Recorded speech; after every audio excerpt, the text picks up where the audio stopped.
Isn't it cute, this bag? The bag she showed off was from a well-known luxury brand. I thought she couldn't afford such an expensive bag. To my shock, she said she stole it from the safe in my recently deceased father's house. However, the money she took was for something concerning her. My mother-in-law wasted $30,000 on a brand-name bag and now faces a lonely, sad old age. My name is Mary. I'm 39 years old, and I live with my husband, Jason, who is 2 years older than me, and our son, Brian, who is in the fifth grade. We used to live in an apartment until 3 years ago. After my father-in-law passed away, we moved in with my mother-in-law. Originally, the family home was supposed to be sold, and she was going to move into a senior residence. However, she expressed her desire to live with us, even if only for a few years. She said it would be too lonely to live by herself without Jason and the family. For her sake, my husband decided that we would all live together. Setting a time frame of 3 years, what surprised us after moving in was my mother-in-law's attitude towards money. We were stunned by her reckless spending. Despite being a housewife, she never managed the household expenses. She spent all the money she had immediately, so it was my father-in-law who managed the household finances. She was never allowed to have a credit card, probably because she would max it out. Her daily life revolved around doing house chores with the groceries and items that her husband bought. He would give her an allowance, but she would spend it immediately. So, instead of giving it to her once a month, he gave it to her weekly. My husband, who knew about this system from his father, decided to continue it. The responsibility of managing the household finances was given to me. My mother-in-law, who had previously been in charge of my father-in-law's living expenses, couldn't say anything too strongly. However, now that her daughter-in-law was in charge of the living expenses, she became more aggressive. "Mary, you work part-time, right? It must be tough managing work and household chores. Let me at least do the shopping," she said. It was obvious what she was up to, so I gently declined. "No, I'll do the shopping on my way back from work. Thank you for your concern." "Oh, so you're just going to ignore my goodwill? Then I won't help with the chores at all. You handle everything," she retorted. And then she added, "By the way, I'd prefer the allowance once a month, not weekly."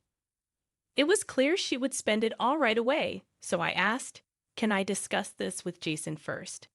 There is no need to bother him for such a small matter." "What do you all think of me? It's just an allowance," she snapped, not listening to me. So, I ended up changing her allowance to once a month. She wandered around every day without doing any housework. At the beginning of the month, she always brought home paper bags from shopping trips. By mid-month, she would come back empty-handed. I figured she'd spent all her allowance. Then, I got an idea. However, after a few days, she would return with shopping bags again. Was she getting money from somewhere else? I confronted my husband with my suspicions. "Have you been giving your mother more money?" I asked. With a guilty expression, he said, "She told me she really needed money, so I gave her a little from my allowance." "You know that's not good for her, right?" "I know," he admitted. "But she probably wants to shop to distract herself from the loneliness of losing her husband. We moved here to help her cope with that. Relying on money is not the solution," I said firmly. "I think we should stop giving her money from now on." My husband looked reluctant, seeming unwilling to stop giving his mother money. For 3 years, she had been living an indescribable life, and our temporary living arrangement with her was coming to an end. During these 3 years, my husband had been giving her pocket money as she demanded. I wondered if she would be okay starting to live on her own. We were approaching the time to start the paperwork for her new residence when I received news that my father had collapsed. He lived alone in an apartment. My mother had passed away when I was little, so he raised me on his own. Hearing that he had fallen, I rushed to the hospital. The diagnosis was cancer, and it had already spread throughout his body. There was nothing to be done. He had 3 months left to live. He wasn't interested in life-prolonging treatment and wished to spend his remaining days at home with palliative care. "I want you to live even a little longer, Dad. I want you to see Brian grow up. Don't worry about the money. Please get the treatment," I begged him repeatedly. But no matter how much I pleaded, his decision remained unchanged. I have no regrets in my life. I've raised you, Mary, and I feel accomplished. Now I want to prepare to peacefully depart to join your mother. With that, he was discharged from the hospital and arranged for home nursing on his own. Eventually, I respected my father's wishes and visited him as often as possible with my son Brian. Knowing his grandfather's time was limited, Brian started taking many photos with him. I used my smartphone to capture these moments, printed them, and showed them to my father. These snapshots of our daily lives grew into not just one album but two, then three. My father would look through these albums every day. He said he wanted some of the photos to be placed in his coffin. This peaceful life came to a sudden end one day. After my part-time job, I received a phone call from the hospital in charge of home care. My father's condition had deteriorated, and he had to be hospitalized. When I arrived, I could tell his end was near. I contacted my husband, asking him to bring Brian, and while waiting, I held my father's hand, praying he'd hang on. He did, passing away just as my husband and Brian arrived. Brian burst into tears, and my husband was in shock. As for me, I tried to hold back, but tears rolled down my cheeks. With my father's passing fresh in our hearts, we immediately began the funeral preparations. My husband actively helped with my father's funeral preparations, drawing on the challenging experience of his own father's passing 3 years prior. We were able to apply those lessons to smoothly prepare for my father's funeral. Although my father didn't want a big funeral, many people who were grateful to him during his lifetime reached out, and both the wake and the funeral were well attended. I felt proud of my father.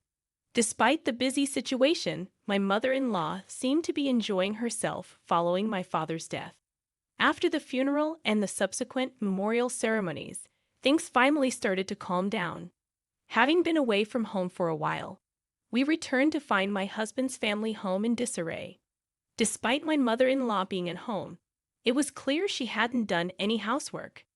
However, one corner of the living room was strangely tidy. Even someone like me, with no interest in luxury brands, could instantly recognize several high-end brand bags. They weren't mine, of course, so they must have belonged to my mother-in-law. But I hadn't given her enough money to afford such luxury. Just as I was about to ask her about it, she returned home. Noticing me eyeing the bags, my mother-in-law said, "Aren't they lovely?" "I've wanted them for so long," she said gleefully. What I really wanted to know was where she got the money for these bags. "Excuse me, while the bags are indeed wonderful, where did you get the money? I don't believe I've given you nearly enough to afford them." With a sly grin, she responded, "I had some unexpected income." Unexpected income. It was impossible for my mother-in-law to have such a source of income. "Please be honest, where did this unexpected income come from?" I pressed her firmly. "I found it when I went to your father's apartment. There was $30,000 in cash in a safe there. That's the money you're inheriting, right?" I thought it was okay for a mother-in-law to use her daughter-in-law's money. After all, you weren't really filial to your own father, right? So I figured I'd use $30,000 on your behalf. Did you spend all the money? "Yes, I spent it all in the blink of an eye," she replied with excitement, apparently not noticing my expression growing colder. "Do you understand what that $30,000 was for?" Even when I asked this, she laughed and replied, "It's the money you're inheriting from your father, but $30,000 is a rather small inheritance."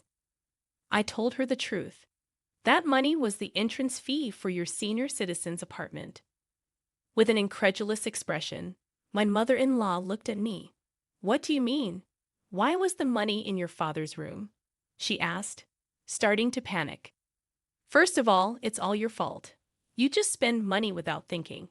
Your late husband left a significant inheritance, and I don't know what you spent it on, but in the end, only this $30,000 remained. We hid it once we realized, and yet you dared to use it." Finally, understanding the gravity of the situation, my mother-in-law said, "Wait a minute. Without that $30,000, where am I supposed to live? I can't continue living here with you, can I?" I answered calmly, "No, you can't. This house has deteriorated a lot. Simple renovations won't fix it." "Then what will you do with this house? Where will you and Jason live?" she asked, worried. "We will demolish this house and sell the land. This house is in Jason's name, and if he decides to do so, you have no say in it." "Then where are you two going to live?" "We've already bought our own home, so we'll be moving there." "You won't take me with you?" I was prepared for this, she pleaded. "We can't live with you anymore. You have debts, don't you? We will not help you pay them off." She looked startled, probably not expecting that I knew about her debts. "What? How do you know about my debts?" "We saw the reminders for payment, about $20,000 in total, right?" Her face grew pale. "Did you think we would repay it for you? Both Jason and I are tired of your reckless spending. We've decided to cut ties with you. We just wanted to help you move to the senior citizens' apartments. We are truly disappointed in you." As I said this, my mother-in-law collapsed to her knees. When my husband returned home, she immediately cried to him, but he already knew of her actions and offered no sympathy. Even Brian, our fifth-grade son, had distanced himself from her. Despite his age, he had been disliking her for a while and fully understood the situation. There was zero chance that Brian would side with his grandmother. Abandoned by her son and grandson, my mother-in-law had nothing left but the brand-name bags she bought for $30,000, shining brightly in the corner of the room. While we were busy preparing, our new home was completed and moving day was approaching. My mother-in-law had not yet decided where she would live. Although the date to demolish the old family home hadn't been set, it was decided that it would be torn down and sold soon. Before that, we needed to get my mother-in-law to move out, but she didn't seem to have any intention of doing so. Moreover, seeing us packing, she began packing her belongings as well. I spoke to my mother-in-law. "There's no room for you in the new house. We have no intention of living with you. Please find a place to live on your own." My mother-in-law responded arrogantly, "What do you think of me? You're saying there is no room for me? Just give me your room and take me to the new house." No matter how grandly she spoke, it wouldn't change our minds. Did you think yelling would change our feelings? Maybe you should think about your debts. You've been receiving a lot of collection notices, right? If debt collectors come to this house, we'll leave immediately.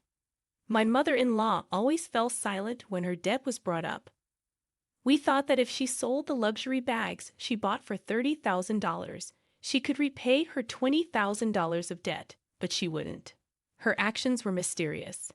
Eventually, my husband decided to rent an apartment for her.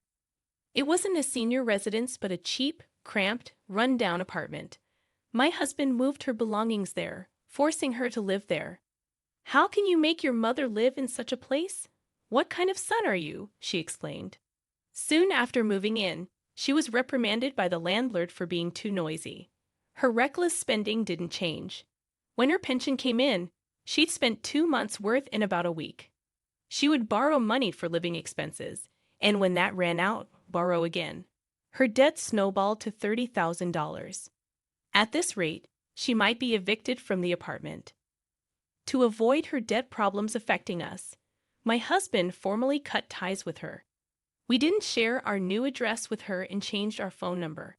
I once asked my husband, "Are you okay with what happened to your mother?" He firmly replied, "Someone who thinks they can just use your inheritance and casually spend $30,000 is not a parent to me." He had no regrets. Later, my mother-in-law finally sold her luxury bags and managed to repay some of her debt. Though she received a pension, she had to start working to repay her debt and cover living expenses. Working was a new world for her, who had been a housewife most of her life. We heard she was being yelled at by young supervisors daily but continued to work for money. As for us, we began our new life in our new home as planned. Our son Brian is delighted every day in the new, beautiful house. The old family home was sold without issues after being demolished. We plan to save the money from the sale for Brian's education. After enduring 3 years living with my mother-in-law, we hope for a peaceful life as a family of 3.